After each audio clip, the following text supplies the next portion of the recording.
doing.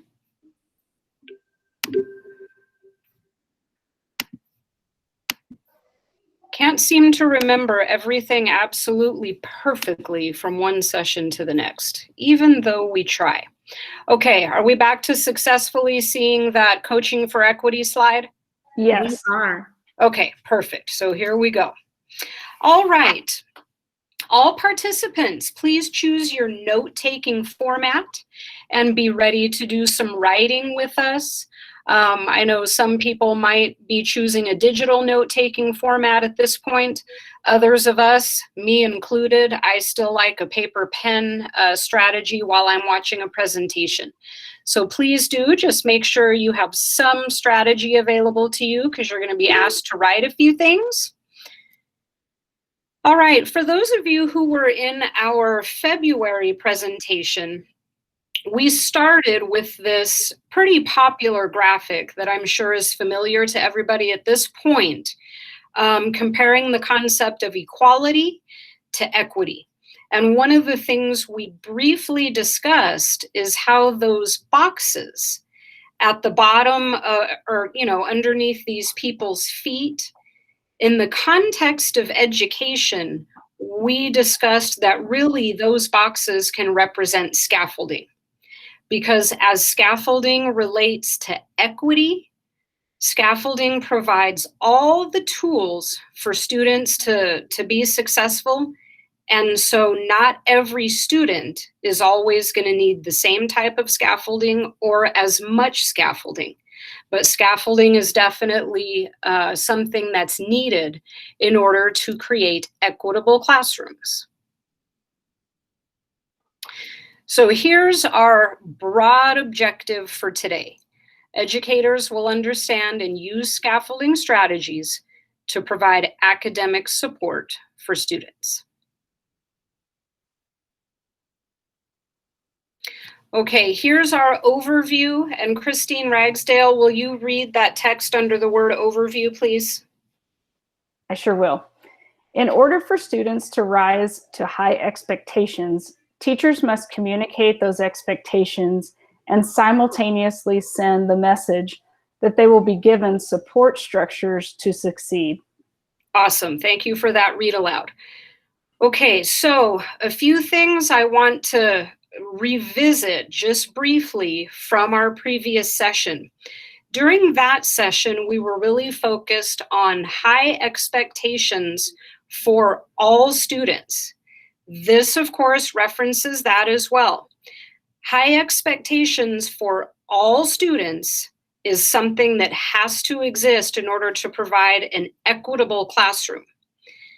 High expectations can therefore result in students completing rigorous academic activities. But if we provide rigor and don't provide scaffolding, we are really not going to give the proper support structures for all those students to succeed. So scaffolding does a couple really important things. It provides support and it empowers students. And Christine Ragsdale and Michelle, I'm going to ask you both to do some read alouds. Christine, I'm going to have you read the 2 bullets regarding provides support. And then after that, I would love for Michelle to read the 2 bullets regarding empowering students. So Christine, take it away. Scaffolding provides support by breaking up learning into chunks and providing a tool for students to tackle each chunk. Awesome reading aloud. Thank you very much. And Michelle. Scaffolding empowers students by giving them the tools to succeed, providing competence and ownership of learning as they are gradually removed. Awesome. Thank you for that great read aloud. And so today, you guys, over the next hour, we're going to focus on a few specific tools in terms of providing academic support to students. Okay, here's an instructional scenario. This example happens to relate to social studies content. And so what the teacher has done in this scenario is provide some pretty rigorous instruction to students regarding a specific academic task. And here's the task. Analyze the Civil War cartoon on the following criteria from the points of view of Southern politicians and Northern opponents of the war. Purpose, credibility, and bias. Be prepared to share and justify your conclusions with the class. My goodness. One thing we can for sure say about this task is that it is rigorous. However, if now we focus on the right side of the slide, and I know that Christine Ragsdale is eager to read this quote by the student, here's what the student might be saying to him or herself. Go ahead, Christine. I'm going to slip into my high school self. Okay. Huh? I didn't understand this when we went over it yesterday. I don't even understand what I'm being asked to do or what questions to ask. I don't get this. I'm lost. Okay. So let's just think about this thought by the student for a moment. All of us who are educators, without the proper preparation and scaffolding, that really rigorous task on the left might even make us as adult learners be thinking what the student is thinking based on that text on the right. So here's what I would like for you to do. In the chat, and I can't see the chat, so Christine and Michelle, I'm gonna ask you to monitor this, and then I'll probably ask you for some of the responses. Okay. In the chat, I would like for everybody to put a couple of words down regarding what you anticipate this student might be thinking or feeling in response to that task.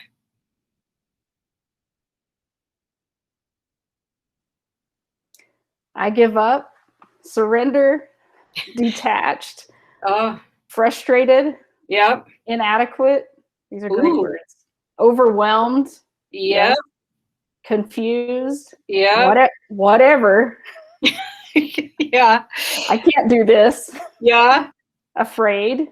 Oh, that's a good one. Mm-hmm. Afraid. That makes me also think of a really important word, anxious. Mm-hmm. Okay, this student, definitely when I read it the first time, I was thinking, oh my gosh, this task is giving the student some anxiety because those are very anxious words. And someone put in the student might just log out. Oh my gosh, that too. Them. That too. And now that we're in remote learning, that's definitely an option that students have within themselves if they are feeling completely overwhelmed and anxious and they actually give up. It's conceivable that they might literally just log out and escape. So what is happening in this scenario? Well, this is why it's problematic. The student is asked to complete multiple steps independently, is obviously unprepared to put all those steps together, and lacks the confidence in his or her ability to succeed with the task. So I want to come back to the fact that really, that's an awesome task. That task provides a lot of academic rigor, but in a culturally relevant classroom, the teacher would be focused on setting students up for success by providing scaffolding where needed.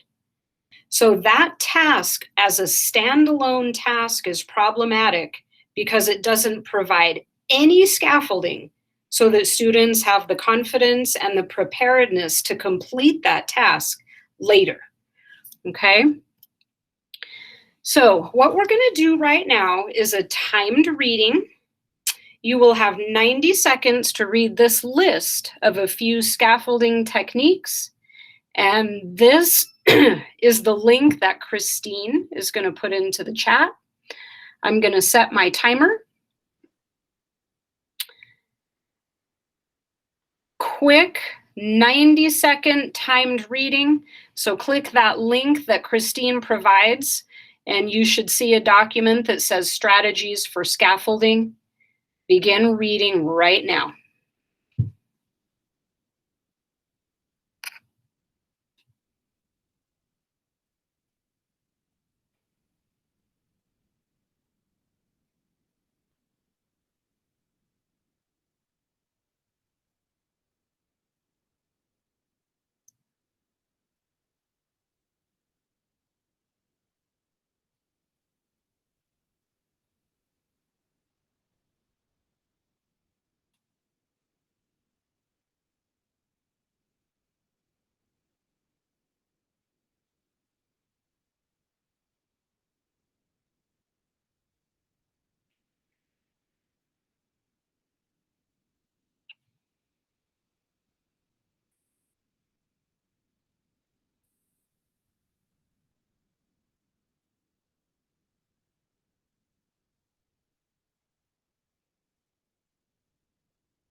Okay, everybody, your 90 seconds is up.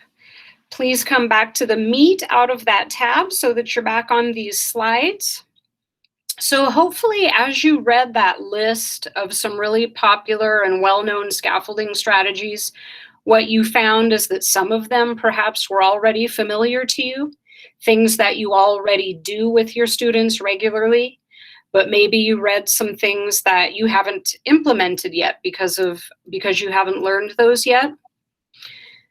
So let's just do a quick reflection. Hey, Amy. Yes. Before you go to the next thing, there was just a post, Elakari posted in the comments. One thing you can do in remote is let those feeling secure to mute and do the assignment while keeping those in class feeling insecure. So I just thought I'd throw that in there. Yeah, absolutely. And you guys keep throwing out those ideas to share with the group as we go along. So thank you for that. Yeah, stop me anytime. Okay. Okay, everybody. Think about a recent lesson or task you asked students to complete. Maybe just go back so far as last week or the past few days.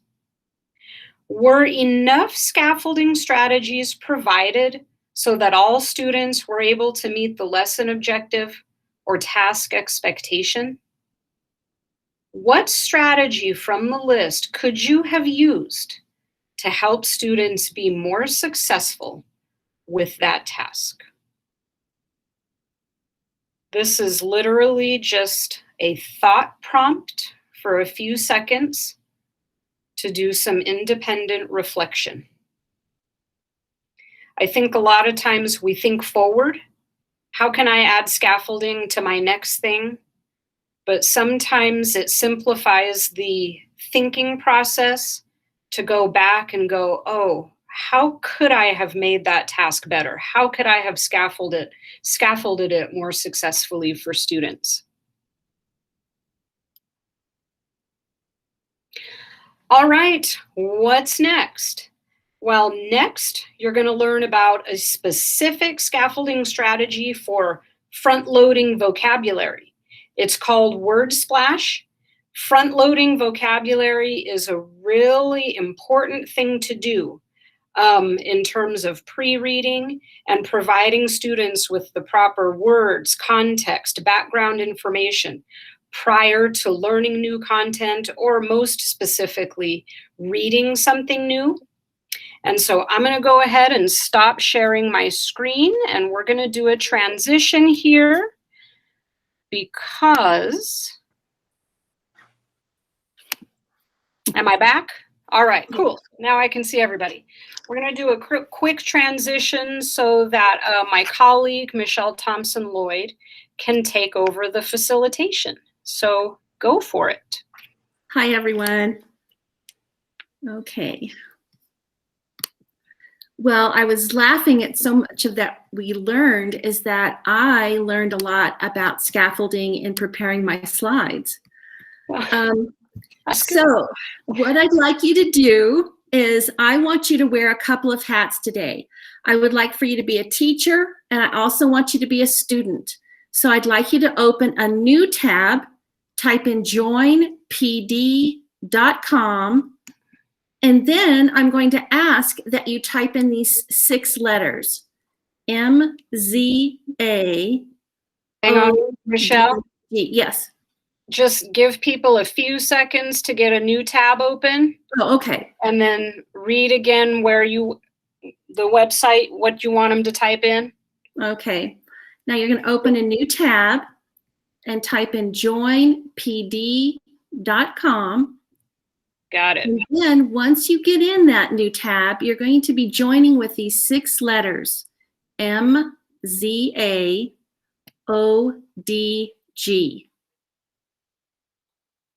And I'm starting to see people come in as students. This will be fun. We're going to be going back and forth between the tab you just opened and also back to this Meet tab.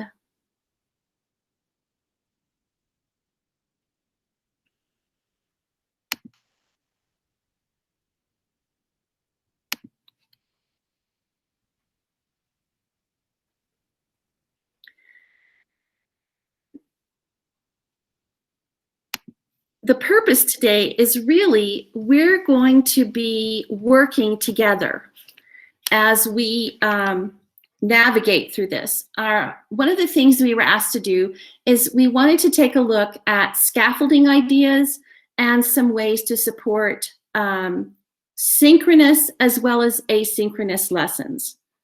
And my team teachers are going to be monitoring that chat to make sure that if there are any burning questions as we move along, they're going to help draw my attention to that, because you guys know sometimes when you're presenting in these different modes, you can't always see the faces. And I know that helps so much to see faces.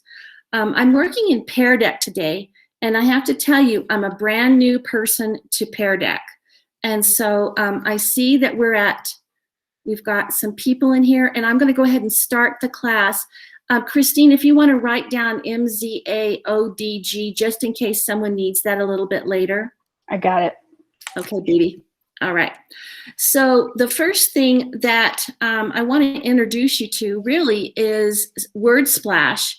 And that's the focus. It's a ton of fun. We found that it's really culturally relevant because it takes back into account that stepping stone to move us into the next direction of pre-reading.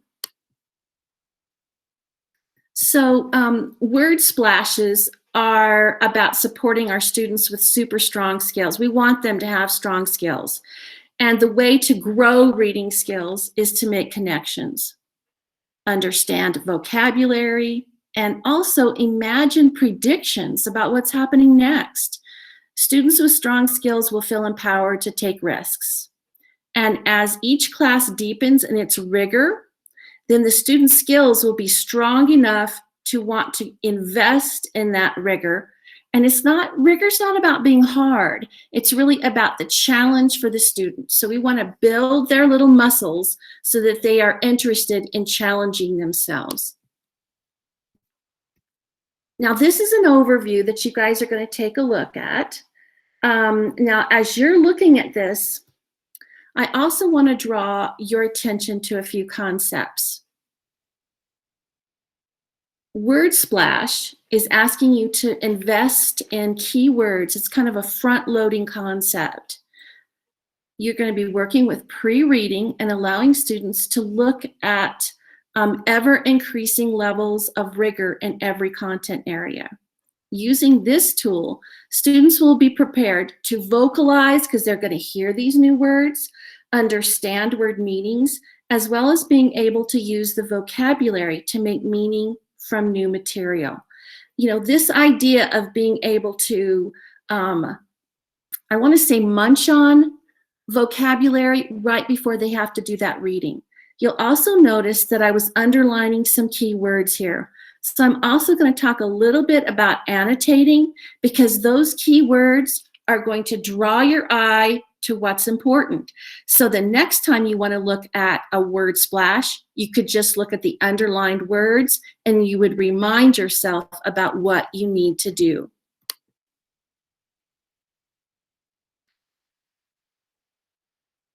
Today, you all are going to be making connections with this vocabulary that I've put up in a word splash. And a word splash can be generated by the teacher.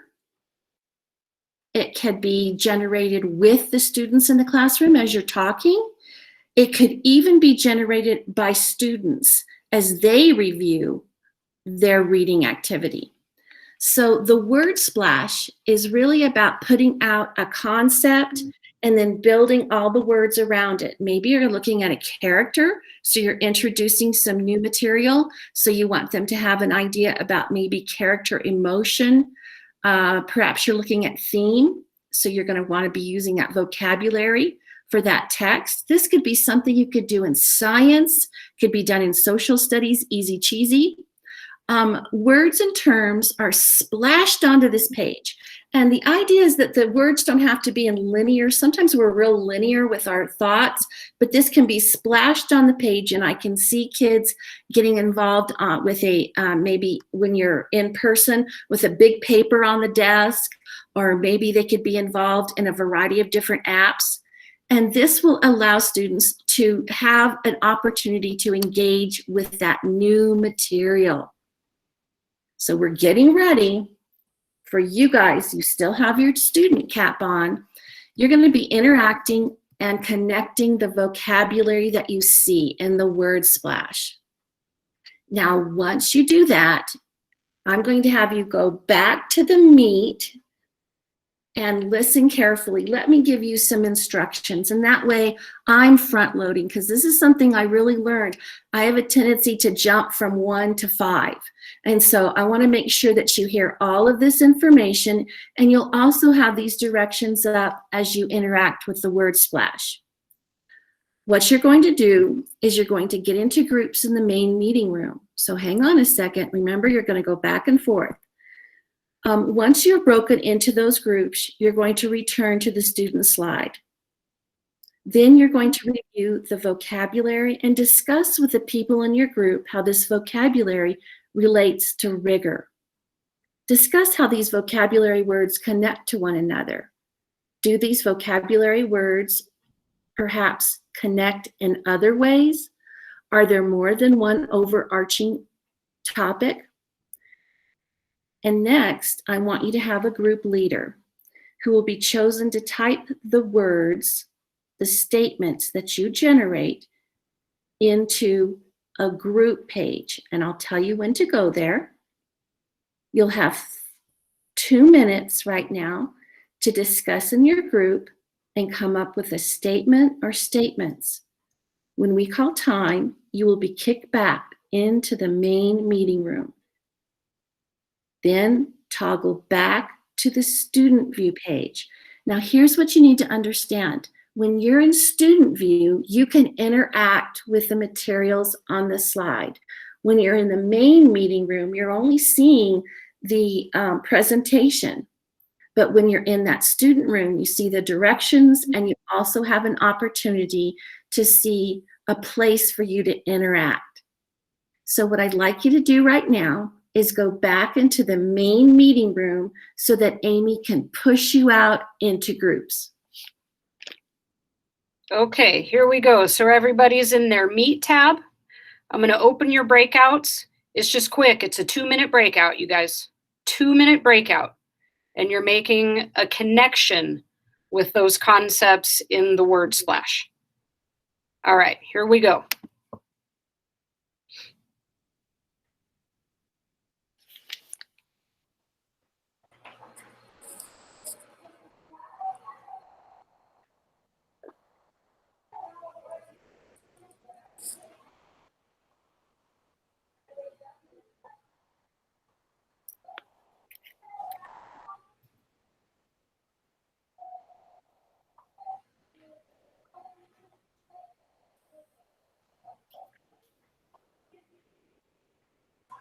TL, you're doing a fabulous job. Oh, honey, thank you so much. You are. It's very good. Did Yes, it feel okay? You're very, yes, you're very zen. Zen. Well, that's new. Oh, you're cute. This is good.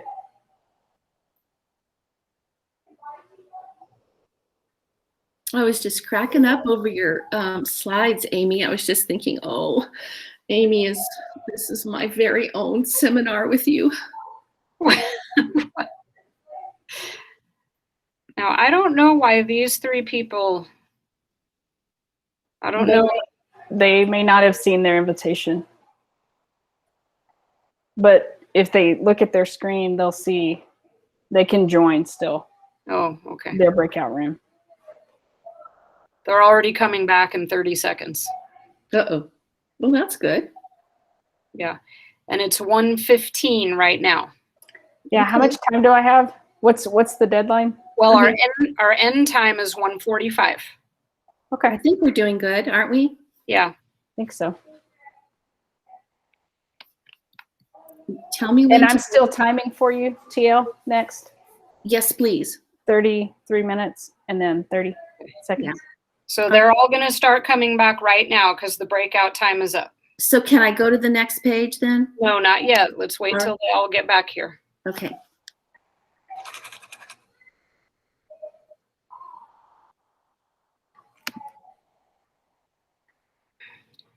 Why aren't they coming back? I don't know. Did you make them come back? They are. Okay, here they come. Okay, yeah, they're all coming back right now. Give it several more seconds because it takes a little while. Okay. Welcome back into the main room. Let's give it a few seconds to get everybody in here. And my compadres will let me know when it's ready for me to move on.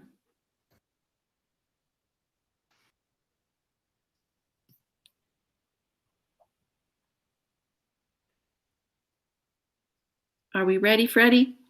Yeah, I think you can go ahead. It looks like everybody's. Okay.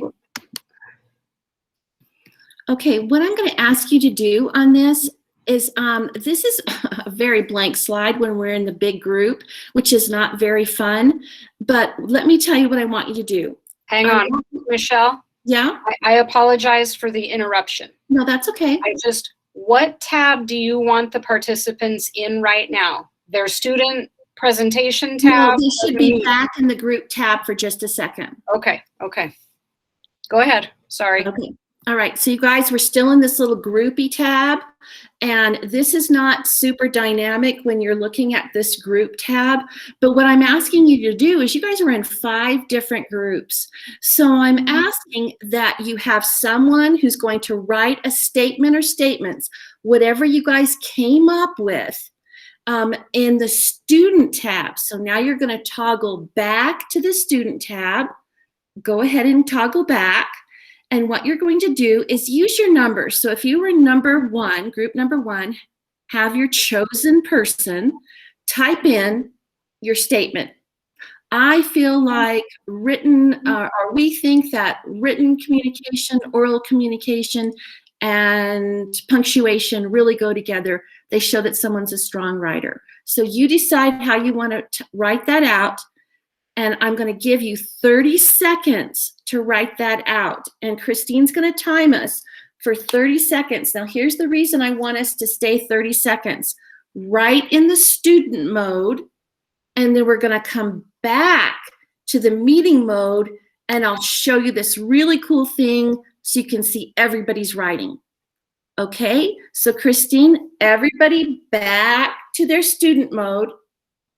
And Christine, if you'll start with 30 seconds, please.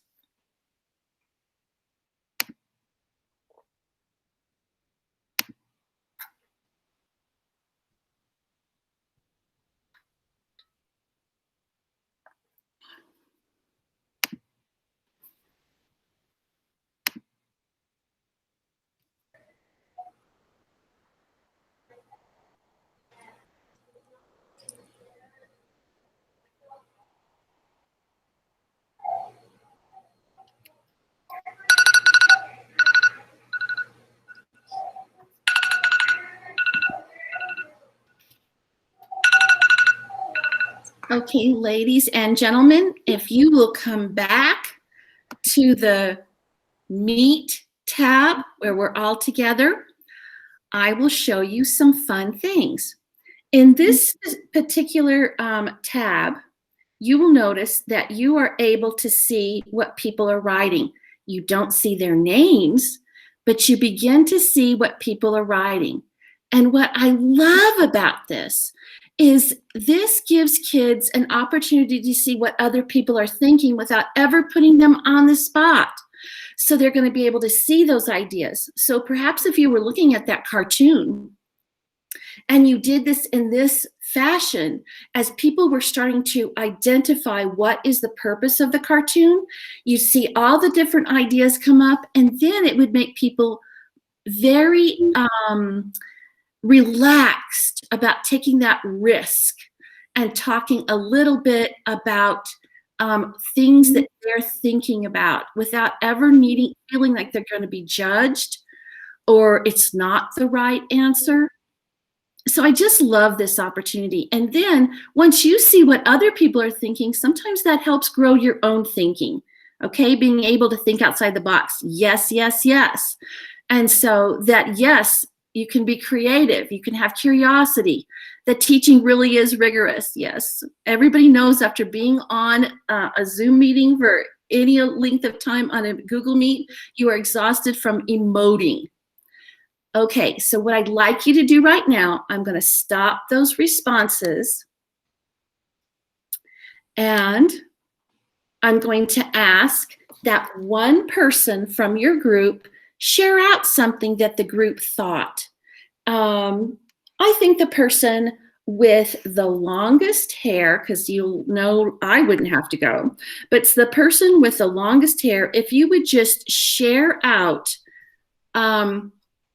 something that you thought. And let's get our voices in, talking a little bit.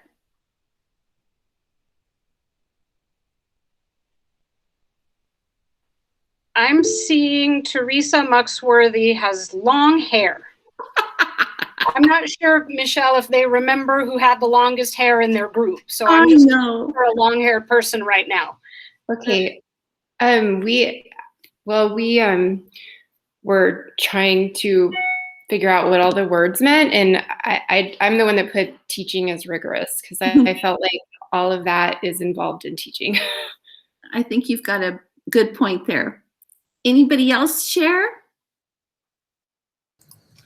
We talked about in our, oh, go ahead. No, go ahead, Amelia.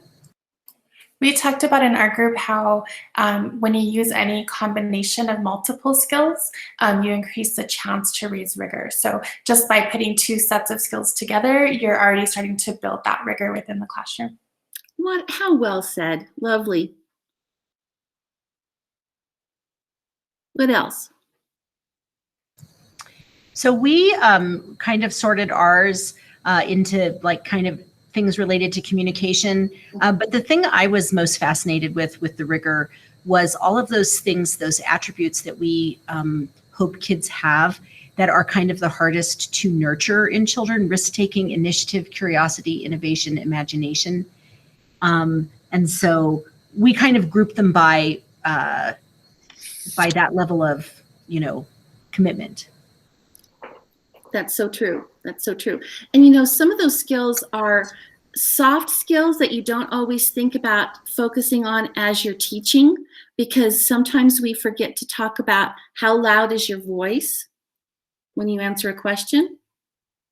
Anyone else want to share?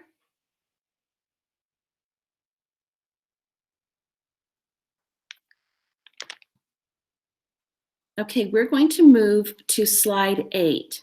Okay, now you can stay in this slide. It's not going to mess with your what you're doing. You're going to be in this slide. So listen to what I'd like you to do. You're going to read the text, and this is the text that you've been preparing for as we've done our word splash. So you've interacted with the text, and I'm going to give you 3 minutes to read this terrific article. And one of the things I'd like you to do is I want you to add another scaffolding tool with this, and that's going to be to annotate. So when you click on the article, it will force you to make a copy, and now you have your very own copy. And I would like for you to begin to read the article and look for keywords and phrases. So as you read, you're going to be annotating, and you're going to be making meaning for yourself.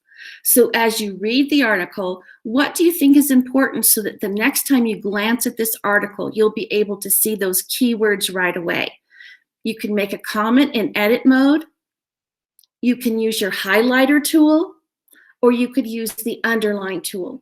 Now, I have a tendency to use all three of those. But in the next 3 minutes, what I'd like you to do is use the tools that you feel comfortable with, because you're reading this article for your benefit. And that's what we do with our students. We have the pre-reading exercise, the scaffolding to build them up where they feel comfortable with that vocabulary, and then we want them to read. But reading will be worthless if they haven't made meaning with that. And so they want to definitely get in there and mark on their text. They want to do anything that they can to make them remember the pieces that are important. And right now, I'm asking you to make it important for yourself. So, Christine? I'm ready. You're ready? Okay. People, please make sure that you've clicked on that link. And the link is this real cute one. It's called Rigor Defined by Tony Wagner. That's what you're going to click on. And that's the link that will take you to your very own article. Please begin reading.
Okay, dear friends, we're going to come back together. I know you don't feel like that was enough time, but hopefully that will have wet your whistle just long enough to make you feel like you want to read that article. I think it's awesome.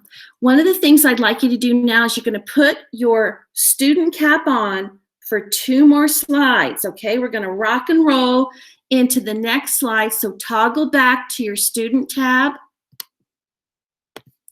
And I'm asking you a quick question, and I'd like for you to write it in the box to the right, how could you use this in your classroom?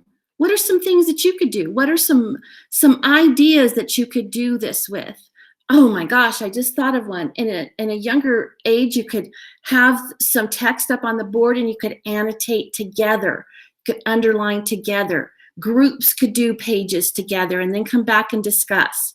So as you write your responses on that page next to us, I'm going to be showing some of your ideas. Oh, I love this. A math problem. Absolutely. If we don't read those math problems and find out what they really are looking for, our AP, if you don't know what those questions are really asking, oh, I love that you think this will be fun to explore some challenging vocabulary. That makes me super excited. Oh, I'm sorry that it's feeling so icky remotely. And that could very well be me. So please know that, because I'm new to this. Great ways to make predictions, math problems again, to see what you could do there.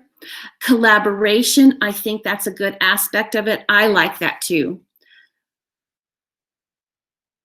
Great for super connections, New Mexico history, annotate and try to relate to what they're studying. Oh, you guys, I love your brains. You could use this for vocabulary and then some sort of project, absolutely. So there would be an anchor. Oh, yes, yes, yes. These are brilliant ideas. And let me tell you something else. I think that it would be interesting. What I like about this little tool is I actually can comment back to you. So there's a tool on here that I can write each student some feedback. And I think that's what's so important for us to be able to do. I think we should be able to give them feedback as soon as possible. Oh, I like the article. I like that you like the article. Okay. Oh, use web paint to annotate. Oh, you guys are so fun. I love your brain. So what I'm going to do is I'm going to have us come back. Again, stay where you are. Stay where you are. I have one more thing for you to do. I would like for you to choose one of these questions and answer it in the chat. Choose one of these questions. I like this idea of having something that you do at the end. And so pop what you're going to do that you like about this or interesting that you found or a question you still have, and pop that into the chat. And I am going to stop presenting and come back to you so that Christine can start.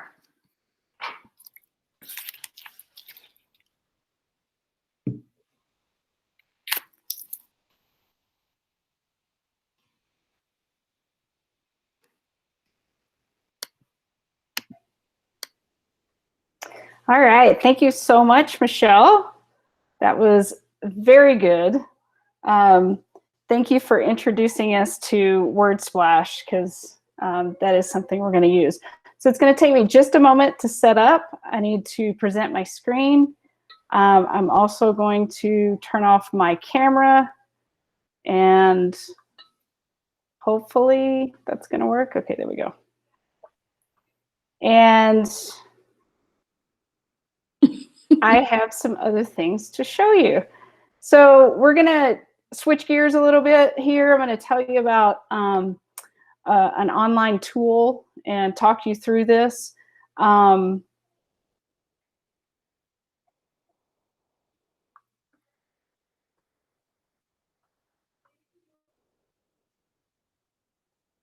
right, let me know if you can see everything. Yes, we can see your summit slide. Okay, awesome. So when we were first asked to present today, the request was that we cover ways to help teachers in hybrid learning. Since we are still in remote learning, we could have changed our presentations, but felt that this information was that important and applicable in any setting. So what I'm about to tell you. The website I'm about to show you, you will provide online asynchronous lessons for your students in a variety of content areas. We introduced this to our AVID teachers in the fall, and many of them have used it to help their students expand their understanding using real-life applications. What is it, you ask? It's called EverFi. EverFi is a nonprofit organization that delivers engaging digital resources free of charge so teachers can equip students with real-world skills for success beyond the classroom. I want to give you all a quick overview of EverFi and how they support whole child education across North America. If you're not familiar, they create online courses on what they call critical skills, things that students may not encounter in their math or English class, but they will need to be successful in their careers and in life. EverFi aims to educate the whole child, so they include critical life skills in their courses, like how to communicate effectively within a team, how to file their taxes, or fill out a FAFSA, and how to calm down when they're upset. EverFi is able to bring all of these resources to you at no cost to your school or district with the help of local and national sponsors. You'll receive free access to all of their resources today. So these are some other benefits: educator benefits, data, lesson tools, extension, and even student scholarships within the EverFi program. There's 3 levels that EverFi uses to kind of group units that and categories that they've created. So this first one is the elementary level. You can see here the categories like financial education, STEM, social emotional, health and wellness. These will be throughout the 3 levels. And there's lessons, units and lessons in here from kindergartners to like all the way up to 7th grade. I realize 7th grade is not elementary, but it can go, these lessons can be applied to some of the middle school students as well. So these are the middle school resources. Again, same categories. You can see there's quite a few more units within these categories for middle schoolers. This goes from 4th grade all the way up to high school. And then the high school resources, just as many as middle school, but very heavy on the financial education. I feel like this is a really important place that students begin to learn about financial literacy, and EverFi has some great financial lessons. The health and wellness, so all these apply to their grade level. So we're going to dig a little bit deeper in these. This is the elementary, one of the elementary units. This is called the Compassion Project. This is truly blended program containing offline lesson plans and discussion guides, as well as digital exercises. As a teacher, you can implement what you have time for. It uses video, whole class discussion, and digital activities to bring concepts to life. These can be integrated in an ELA setting or in morning meetings as a way to calm and focus students for the day. So this is one of the units. This is another one in the elementary. It's called Summer Slugger. I'm going to show you what that looks like from the student's perspective in just a few moments. So we'll talk a little bit more about that one. In the middle school, this one has Character Playbook, which is building healthy relationships. Definitely a great level for students to start working on that. And then also Endeavor, which is the STEM career exploration. For high school, these are the ones that I've chosen. The mental wellness basics. So these are lessons that many health teachers across the district are using for some of their health asynchronous lessons to expand what they've taught, synchronously. The EverFi financial literacy. This is fantastic. I'm going to show you a little bit more of what the student goes through. This is high school level, so it really walks through some really basics of some of the financial information that they need to know. They hear these words, but they don't always know what that means. And so it defines the concepts and it defines some of those words that they hear so that they understand how to apply it and what direction to go in with some of that. Another one for high school is the college and career readiness. So this explores all of, different things as far as college and career, which is why it goes hand in hand with AVID and the things that the curriculum that's within AVID. And then this is another one, yet another content area. So African American history. So this would be social studies and history content. And this has like 15 lessons. I included this part, and we'll go through it pretty fast, but these are just one-pagers of all of the units and the categories, but it breaks it down as far as how many lessons are within that unit, and then how long it should take a student to go through each lesson. So this one, there's 15 lessons in that first one. It may take them about 10 minutes to go through, and this is an ELA and reading support. For middle school, it does the same thing. It lays these out. You can see what curriculum areas all the way to the right. And then with high school, there's 2 pages here. Again, the curriculum areas, so CTE, which is career and technical, and they're able to explore some of the things that they may not get synchronously, and lots of health and PE, advisory, economics, finance, and then social studies, ELA, so lots of different content areas. I know you're thinking, what do I need to do to get started? I could read your minds. You were thinking that.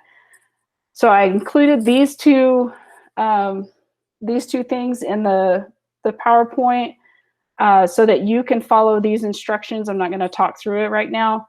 And also, if you refer one of your friends in this, they will actually give you a kickback if you do join the Invite a Teacher program. So I'm going to skip over here. Hopefully this is going to follow me. Do you see a new page that says Everify and it's blue? Yes. Excellent. I love when technology works.